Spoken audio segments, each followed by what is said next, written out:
Bien, donc dans la feuille 20, traitons l'exercice 3. Il s'agit de montrer que la fonction racine est uniformément continue sur R+.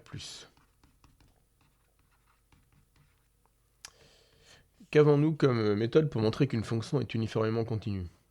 Nous pouvons revenir à la définition, mais évidemment, on se doute qu'avec des epsilon, etc., c'est un peu pénible. On peut utiliser la suite d'implications suivantes. Si la dérivée est bornée,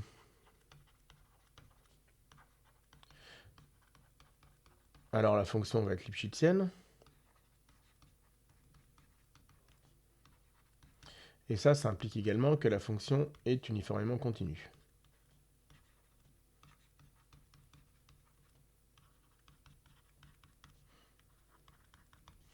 Ou alors, on utilise le théorème de Hein. La fonction est continue sur un segment, implique qu'elle est uniformément continue.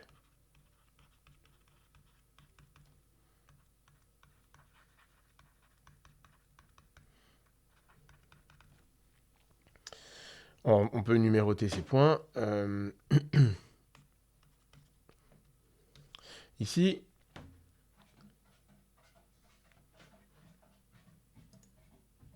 nous pouvons utiliser les méthodes 2 et 3 pour la fonction racine. La dérivée de racine, alors on va l'appeler f, la fonction racine de x. Si on prend un réel a strictement positif, f' est borné par 1 sur 2 racine de a sur tout l'intervalle 1 plus infini. Donc la fonction racine est uniformément continue sur a plus infini, d'après ce qu'on vient de dire avant. Le problème, c'est que ça ne marche pas si on prend a égale 0. f' n'est pas borné sur R+.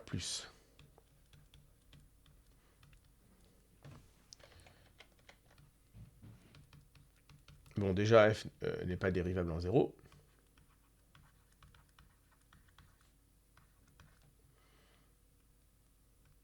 Et de toute façon, la dérivée de f tend vers plus l'infini en 0+.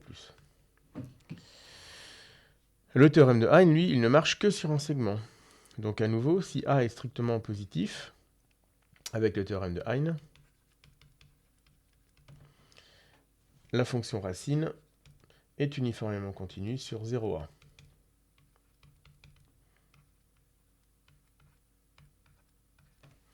Mais R+ n'est pas un segment.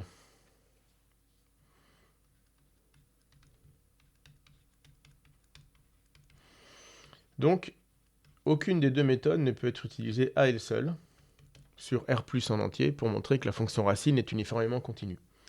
Cela dit, avec ce qu'on vient de voir, on a l'impression qu'on va s'en sortir facilement. D'un côté, en utilisant que la fonction racine est lipschitzienne sur a plus infini, elle est uniformément continue sur a plus infini. Donc de a à plus infini, c'est bon. Et de 0 à a, avec le théorème de Hein, c'est bon. Sauf que ça ne suffit pas. C'est pas fini. Alors, c'est un piège. Il faut faire bien attention. Si une fonction f est continue sur 0a et a plus infini, alors elle est continue sur la réunion.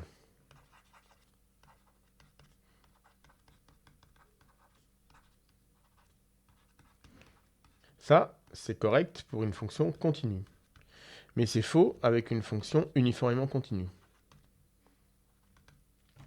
C'est faux pour la continuité uniforme.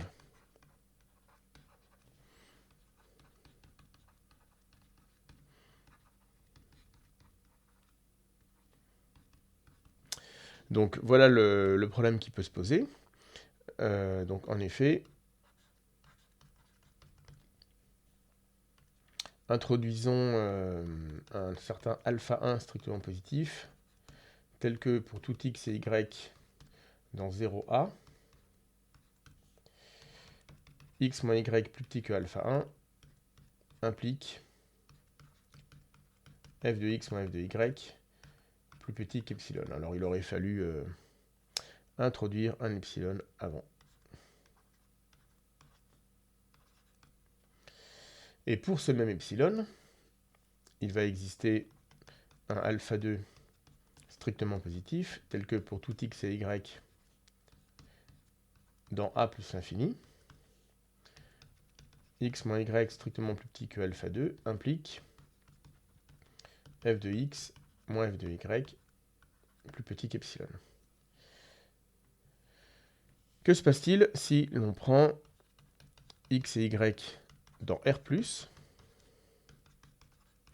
tel que la distance entre x moins y est plus petite à la fois que alpha 1 et alpha 2, donc plus petite que le minimum.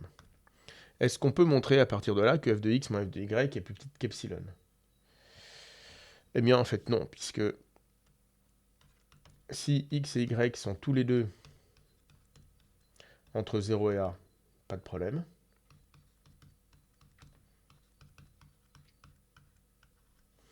S'ils sont tous les deux entre a et plus infini, pas de problème non plus.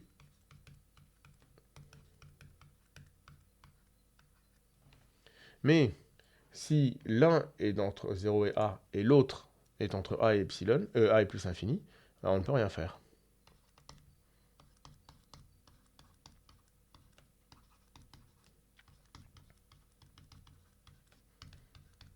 On ne peut rien dire du tout. On ne peut utiliser ni l'uniforme continuité sur 0a, ni l'uniforme continuité sur a plus infini, puisque pour cela, il faudrait que les deux points x et y soient tous les deux dans la même, dans l'une des deux parties.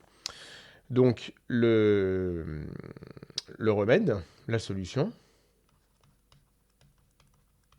c'est de faire se chevaucher les deux intervalles sur lesquels la fonction racine est uniformément continue. Donc ici, on va utiliser par exemple 0, 2 et 1 plus infini. La fonction racine est uniformément continue sur 0, 2, puisque c'est un segment, et que la fonction racine est continue là-dessus, donc ça c'est le théorème de Hein. Et elle est également uniformément continue sur 1 plus infini. Et ça, c'est parce que sur 1 plus infini, la dérivée de la fonction racine est bornée, donc la fonction est lipschitzienne, et donc elle est uniformément continue. Maintenant, pour que ce soit clair, je réintroduis alpha 1 et alpha 2. Donc si l'on fixe un epsilon strictement positif, il va exister par uniforme continuité un alpha 1 strictement positif, tel que pour tout x et y entre 0 et 2. Si x et y, si la distance entre x et y est plus petite que alpha 1, alors racine de x moins racine de y est plus petite qu'epsilon. Et puis on a la même chose avec un alpha numéro 2 pour les x et y entre 1 et plus infini.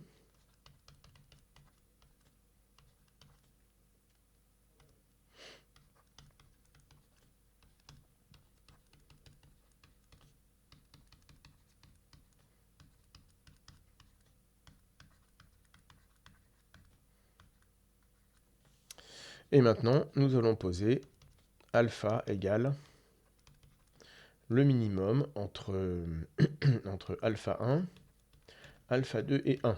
Pourquoi 1? Parce que maintenant, pour pouvoir utiliser les deux phrases précédentes, il va falloir au moins prendre deux points xy à une distance plus petite que alpha 1 et alpha 2, donc mine de alpha 1 et alpha 2, on voit bien pourquoi. Mais en plus, si la distance entre x et y est plus petite que 1, forcément, x et y seront tous les deux entre 0 et 2, ou alors ils seront tous les deux entre 1 et plus infini. Il ne sera pas possible de trouver un point dans 0,2 privé de 1 plus infini et l'autre dans 1 plus infini privé de 0,2 qui vont être à une distance plus petite que 1. Donc si maintenant on prend donc x et y dans R+, tel que leur distance est plus petite que alpha, en particulier,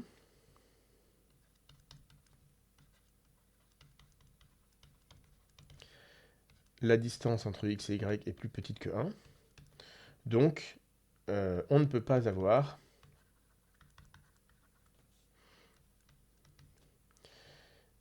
x dans 0,2 privé de 1 plus infini, c'est-à-dire x entre 0 et 1,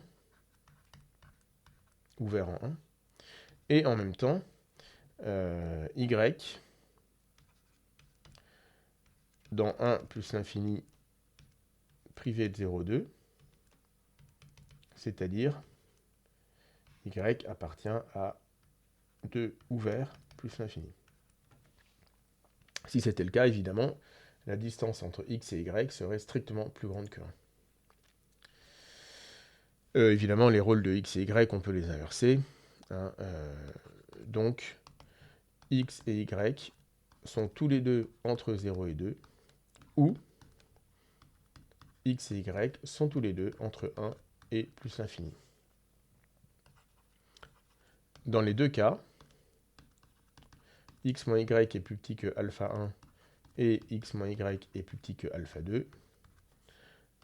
Donc, racine de x moins racine de y est plus petit que epsilon. Nous avons bien montré que, quel que soit epsilon strictement positif, nous pouvons trouver un alpha strictement positif, tel que pour tout x et y dans R+, x moins y plus petit que alpha implique racine de x moins racine de y plus petit qu'epsilon. Et ça, c'est bien dire que la fonction racine est uniformément continue sur R+.